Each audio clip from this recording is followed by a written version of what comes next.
ಪೂಜ್ಯಾಯ ರಾಘವೇಂದ್ರಾಯ ಸತ್ಯಧರ್ಮರತಾಯ ಚ ಭಜತಾಂ ಕಲ್ಪವೃಕ್ಷಾಯ ನಮತಾಂ ಕಾಮಧೇನುವೆ. ನೀವು ರಾಯರನ್ನ ತುಂಬಾ ನಂಬ್ತೀರ, ಆದರೂ ನಿಮ್ಮ ಜೀವನದಲ್ಲಿ ಕಷ್ಟ ಇರುತ್ತೆ. ಬೇರೆಯವರು ಪೂಜೆನೇ ಮಾಡಲ್ಲ, ಆದರೂ ಅವ್ರ ಹತ್ರ ದುಡ್ಡು, ಒಡವೆ, ಕಾಸು ಎಲ್ಲ ತುಂಬ ಚೆನ್ನಾಗಿರುತ್ತೆ. ಆಗ ನೀವೇನು ಅಂದ್ಕೊಳ್ತೀರಾ, ನಾನು ಇಷ್ಟೊಂದು ಪೂಜೆ ಇಷ್ಟು ಭಕ್ತಿಯಿಂದ ಮಾಡ್ತೀನಿ, ಆದರೂ ನನ್ನ ಜೀವನದಲ್ಲಿ ಯಾಕೆ ಇಷ್ಟೊಂದು ಕಷ್ಟ ಅಂತ ನೀವು ಅಂದ್ಕೊಳ್ತೀರಾ. ಆಗ ನೀವು ಮಾಡ್ತಾ ಇರೋ ಪೂಜೆಯಲ್ಲಿ ಏನೋ ಲೋಪ ಇದೆ ಅಂತ ಅರ್ಥ ಮಾಡ್ಕೊಬೇಕು. ಈಗ ನಿಮಗೊಂದು ಉದಾಹರಣೆ ಕೊಡ್ತೀನಿ. ಈಗ ನೀವು ರಾಯರನ್ನ ತುಂಬಾ ಇಷ್ಟಪಡ್ತೀರ. ರಾಯರನ್ನ ಎಷ್ಟು ಇಷ್ಟಪಡ್ತೀರ ಅಂದರೆ ರಾಯರದು ಟ್ಯಾಟು ಕೂಡ ಹಾಕ್ಸ್ಕೊಳ್ತಾರೆ. ನಮ್ಮ ಜೊತೆನೇ ಇರಬೇಕು ರಾಯರು ಅಂದ್ಬಿಟ್ಟು. ಕೆಲವ್ರು ಏನು ಮಾಡ್ತಾರೆ, ಭಕ್ತಿಯಿಂದ ಟ್ಯಾಟು ಹಾಕ್ಸ್ಕೊಳ್ತಾರೆ, ಹಾಕ್ಕೊಂಡು ಮತ್ತೆ ಹೋಗಿ ನಾನ್ ವೆಜ್ ಎಲ್ಲ ತಿಂತಾರೆ. ಆದರೂ ನಿಮಗೆ ರಾಯರ ಮೇಲೆ ಪ್ರೀತಿ ಇರತ್ತೆ. ರಾಯರು ಸಸ್ಯಾಹಾರಿ. ನಾವು ರಾಯರ ಹತ್ರ ಹೋಗ್ಬೇಕಂದ್ರೆ ಮನಸ್ಸೆಲ್ಲ ತುಂಬಾ ಶುದ್ಧವಾಗಿ ಇಟ್ಕೊಂಡು ಹೋಗಬೇಕು. ನಾವು ಶುದ್ಧವಾಗಿರಬೇಕು. ಅಂದರೆ ನಾವು ಟ್ಯಾಟು ಹಾಕ್ಸ್ಕೊಳ್ತಾರೆ ಅಂದರೆ ಎಷ್ಟು ನಿಷ್ಠೆಯಾಗಿ ನಾವು ಇರಬೇಕು.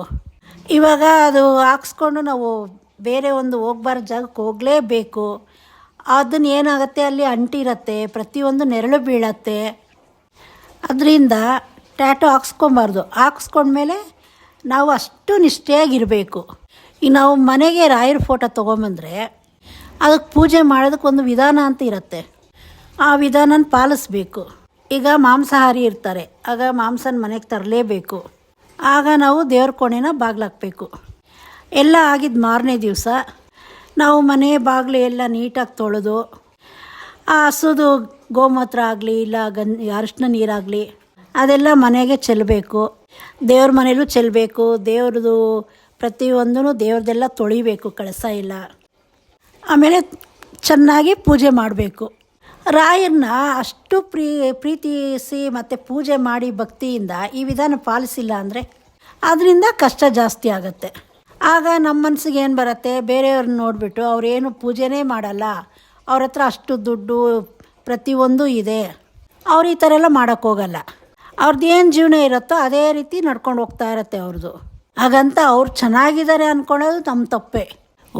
ಏನಂದರೆ ಒಂದಲ್ಲ ಒಂದು ಜೀವನದಲ್ಲಿ ಯಾರೋ ಪ್ರತಿಯೊಬ್ಬರ ಜೀವನದಲ್ಲಿ ಏನೋ ಒಂದು ಇದ್ದೇ ಇರುತ್ತೆ. ಈಗ ನೀವೆಲ್ಲ ಯಾವ ರೀತಿ ಅವರಷ್ಟು ಚೆನ್ನಾಗಿದ್ದಾರೆ, ನಾವು ಇಷ್ಟು ಕಷ್ಟಪಡ್ತೀವಿ ಅಂತ ಅಂದ್ಕೊಳ್ತೀರೋ, ಅದೇ ರೀತಿ ಅವರು ನಿಮ್ಮನ್ನು ನೋಡಿ ಅವರೆಲ್ಲ ಇಷ್ಟು ಖುಷಿಯಾಗಿ ನೆಮ್ಮದಿಯಾಗಿದ್ದಾರೆ, ನಮಗೆ ನೆಮ್ಮದಿನೇ ಇಲ್ಲ ಅಂತ ಅವ್ರು ತಿಳ್ಕೊಳ್ತಾರೆ. ಇವಾಗ ನೀವು ಕಷ್ಟಪಡ್ತಾ ಇದ್ದೀರಾ, ದುಡ್ಡಿಲ್ಲ, ಆದರೂ ಮನೆಯಲ್ಲಿ ನೆಮ್ಮದಿ ಇರುತ್ತೆ.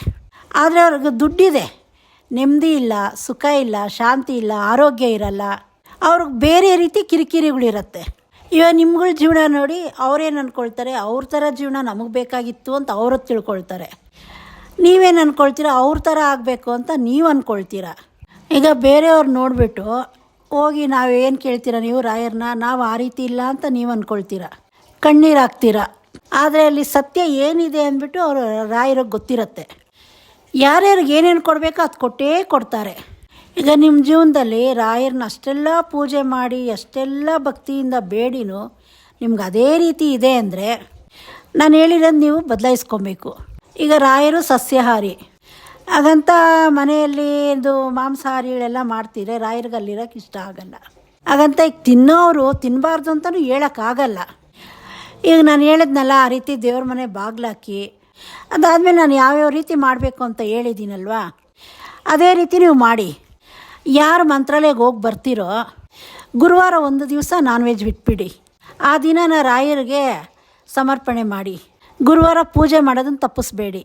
ಅದ್ರ ಜೊತೆ ನೀವು ಪೂಜೆ ಮಾಡಬೇಕಂದ್ರೆ ಹೊರಗಡೆ ಒಂದು ತುಳಸಿದು ಬೃಂದಾವನ ಇಡಿ. ಅದು ಎಷ್ಟು ಚೆನ್ನಾಗಿ ಚಿಗುರತ್ತೋ ನಿಮ್ಮ ಮನೆಯೂ ಅಷ್ಟೇ ಚೆನ್ನಾಗಿರುತ್ತೆ. ತುಳಸಿ ಒಣಗೋಯ್ತು ಅಂದರೆ ಭಯ ಪಡಬೇಡಿ ನೀವು.